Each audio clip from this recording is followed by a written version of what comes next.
Bonjour à tous et bienvenue dans cette nouvelle vidéo dédiée à la Power Platform. Aujourd'hui, vidéo exclusive. En effet, je ne suis pas seul pour discuter du sujet du jour, Power BI. Je suis accompagné aujourd'hui de Alexandre Stevens. Alexandre Stevens, c'est l'un des Jedi de Power BI en France aujourd'hui. Avec lui, on va découvrir Power BI, voir certains cas d'utilisation de cette solution, pourquoi l'utiliser, faire une démonstration. Vous allez voir, tout sera expliqué dans cette vidéo. Mais avant de commencer, je vous invite comme toujours à laisser un petit like sur cette vidéo si celle-ci vous aura plu et à vous abonner aussi à la chaîne d'Alexandre si vous êtes très intéressé par Power BI et à ma chaîne si vous êtes plus intéressé de manière générale sur l'ensemble de la Power Platform. Mais avant de passer à la suite, je laisse la star du jour s'introduire à vous, Alexandre Stevens. Salut à toi, moi c'est Alex, je suis un ancien contrôleur de gestion. J'ai découvert Power BI il y a maintenant quelques années et aujourd'hui j'ai deux activités. Je suis donc formateur sur le logiciel et je fais aussi de la prestation dans des entreprises. On crée des applications financières ou tout simplement des tableaux de bord pour suivre leur activité. Je te souhaite donc la bienvenue dans cette vidéo et on se retrouve tout de suite pour la démo pratique. Allez, c'est parti!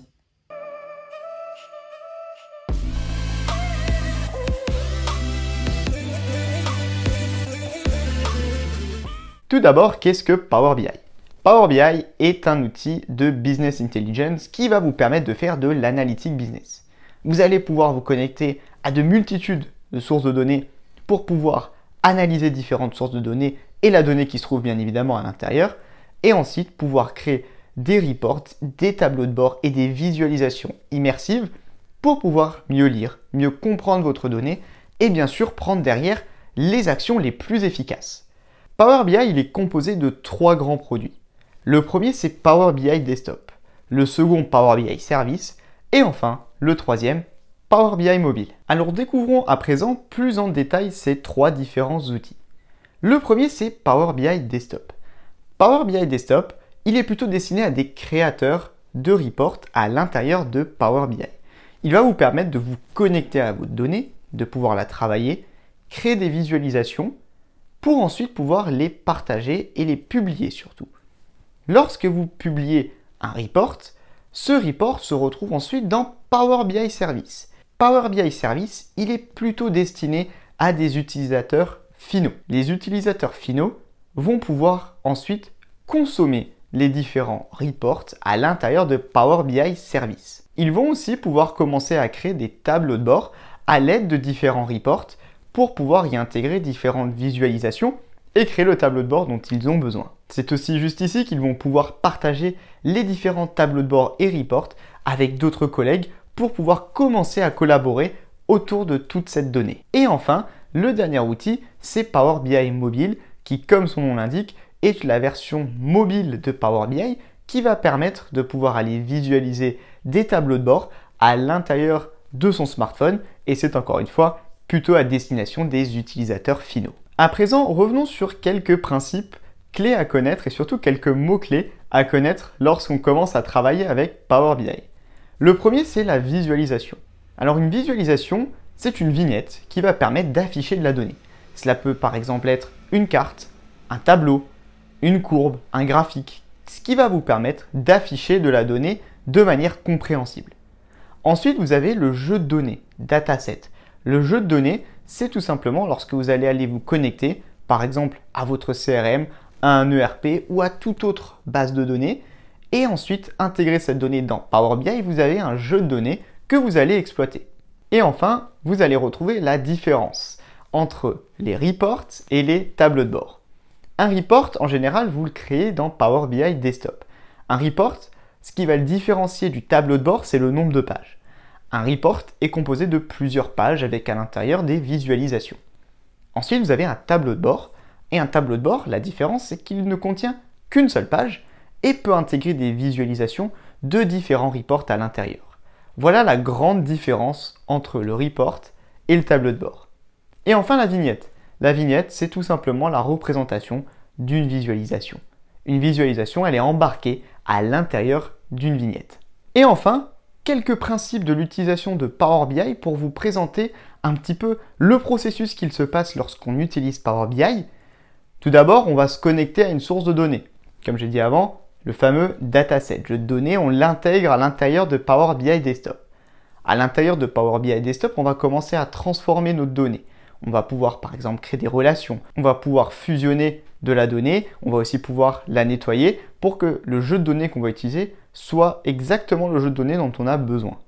Ensuite, on va commencer à créer des visualisations à l'intérieur de notre report, on va créer plusieurs pages éventuellement, et ensuite on va publier ce report dans Power BI Service.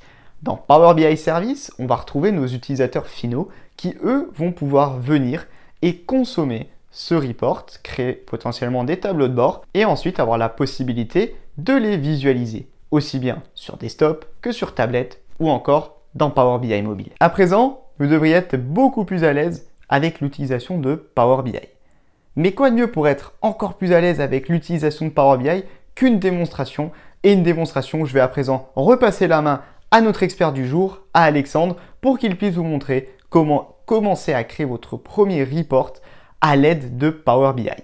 Nous voilà donc dans le logiciel Microsoft Power BI. Je vais te présenter rapidement comment il se constitue. Donc première partie tout en haut, le ruban des fonctionnalités. Donc tu retrouves bon nombre de fonctionnalités comme dans Excel. Ensuite, sur le ruban de gauche, on a donc 3 logos. Le premier logo qui est en fait donc la vue rapport, qui va te permettre donc de visualiser ton rapport, mais surtout c'est là où tu vas construire tous tes visuels et tes graphiques. Pour ce qui est du deuxième logo, lui, il va en fait te servir à visualiser ta donnée. Comme dans un tableur, tu vas pouvoir faire des filtres et regarder du coup ta donnée. Le troisième logo, lui, en fait, c'est la vue modélisation et ça va te permettre, comme son nom l'indique, de modéliser entre les tables, c'est-à-dire faire des liaisons entre tes différentes sources de données. On a donc aussi sur la droite le troisième volet qui est donc constitué du bloc filtre, visualisation et champ. Le bloc filtre va te permettre en fait d'insérer des champs pour justement filtrer tes visuels. Le bloc visualisation te permettra donc de créer des visuels, mais aussi de les personnaliser. Et puis le bloc champ, lui, regroupera donc l'ensemble des jeux de données qui seront chargés dans ton rapport. Donc maintenant, sans plus attendre, nous allons charger un jeu de données qui sont en fait des stocks fictifs d'une entreprise. Et ça, je t'invite à me suivre et à le télécharger également dans la description. Donc pour aller chercher une source de données, c'est très simple. On a toute source de données ici présente. Et nous, on va aller chercher donc un classeur Excel. On va utiliser donc celui-là. Donc encore une fois, le lien est présent dans la description. Tu peux télécharger ce jeu de données. Et on va prendre donc l'onglet Stock Aliments. Donc on a deux solutions. Soit on peut faire charger directement dans le rapport, soit on va pouvoir faire transformer les données. Quand on va cliquer sur transformer les données, en fait, Power BI va nous amener vers son moteur de données qui est l'éditeur Power Query, comme l'a expliqué Elliot tout à l'heure.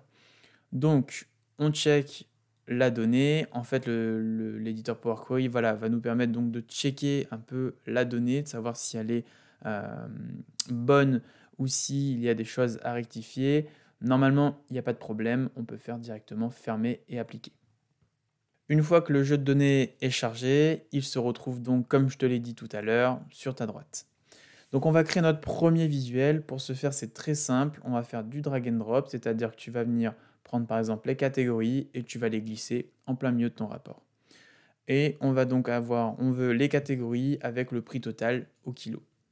Donc tu vois qu'ici, ton premier visuel est créé, donc c'est comme un fichier Excel, c'est sous forme de tableur. Et donc nous, on va le transformer sous format de barre horizontale ou appelé histogramme groupé que l'on retrouve ici. Donc on va pouvoir cliquer dessus et ça va nous transformer donc ce jeu de données en histogramme groupé.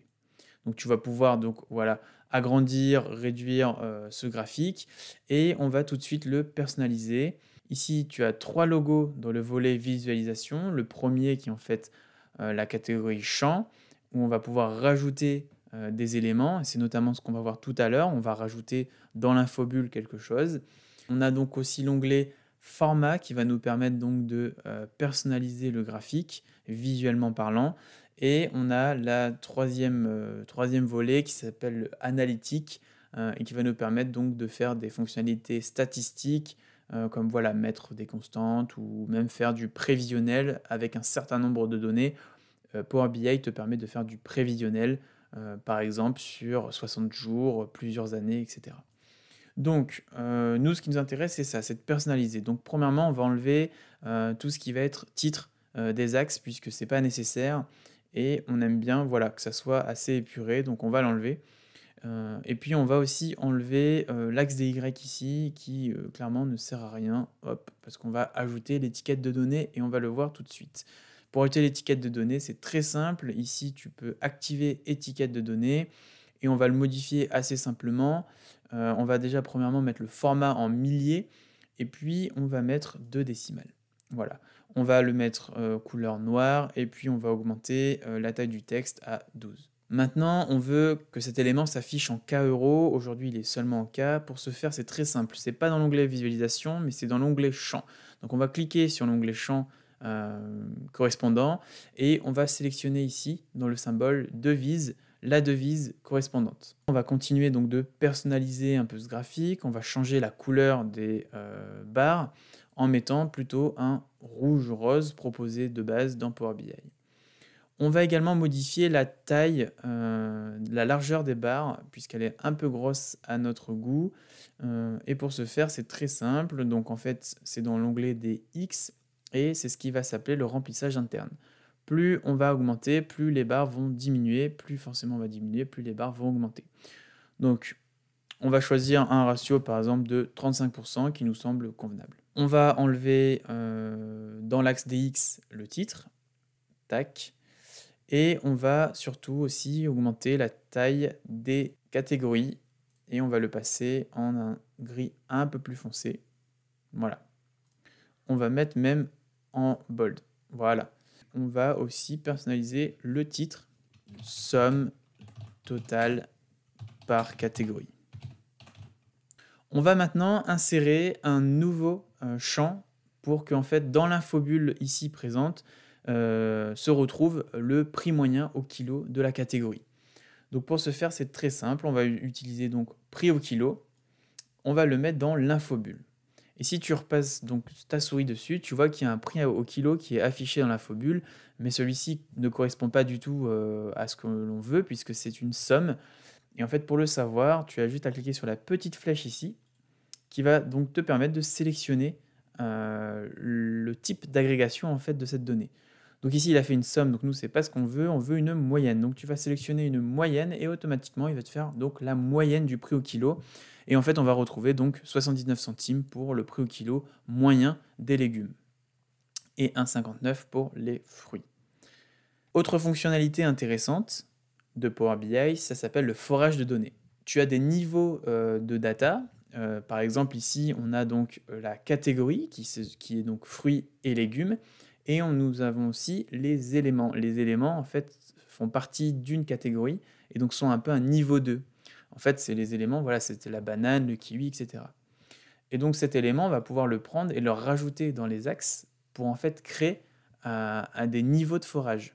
Et on va devoir donc activer le forage ici, sur la petite flèche.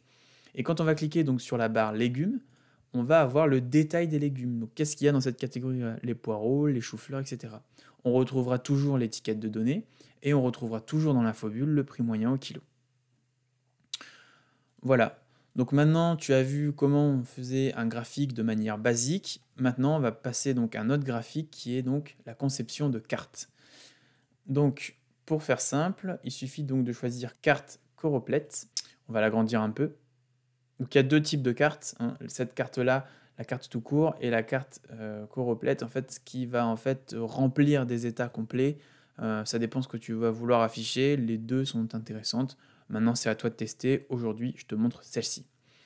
Et c'est très simple. On va glisser donc ici le pays d'origine directement dedans. Et donc, l'ensemble des pays vont se charger. Donc, tu vois qu'ici, on avait en fait dans nos pays d'origine des fruits ou des légumes qui venaient donc du Maroc, d'Espagne, de France et d'Italie. Et donc, pour te montrer, parce qu'on peut aussi se servir de cette carte pour faire un filtre, on va insérer très rapidement un tableur. Donc, on va insérer une table et on va y glisser des éléments comme la catégorie, l'élément, le pays d'origine pour bien checker qu'il est bien filtré et le prix total au kilo avec le prix au kilo par exemple. Voilà. Et tu vas voir que quand je vais cliquer par exemple sur l'Espagne sur la carte, automatiquement, il va me filtrer et il va me sortir donc tous les fruits et légumes qui proviennent d'Espagne avec les différentes données, le prix total du kilo et le prix au kilo. Et on aurait pu rajouter aussi le volume. Voilà, donc tu sais utiliser de manière très simple Power BI et je te souhaite donc de continuer et de l'utiliser un peu plus pour découvrir tout le potentiel de cet outil. Et on se retrouve dans une prochaine vidéo. Ciao! Merci beaucoup Alexandre pour cette super démonstration qui a permis de mieux comprendre comment utiliser et comment commencer à utiliser Power BI. Je n'ai aucun doute que les personnes qui vont regarder cette vidéo vont avoir une meilleure appréhension de cette solution. Si vous souhaitez approfondir vos connaissances de Power BI et aller plus loin avec Alexandre, le lien de sa chaîne s'affiche en haut à droite de votre écran ainsi qu'en description de cette vidéo. N'hésitez pas à aller voir la chaîne d'Alexandre pour pouvoir voir ses autres vidéos, vous abonner à sa chaîne pour suivre les prochaines vidéos qui vont arriver.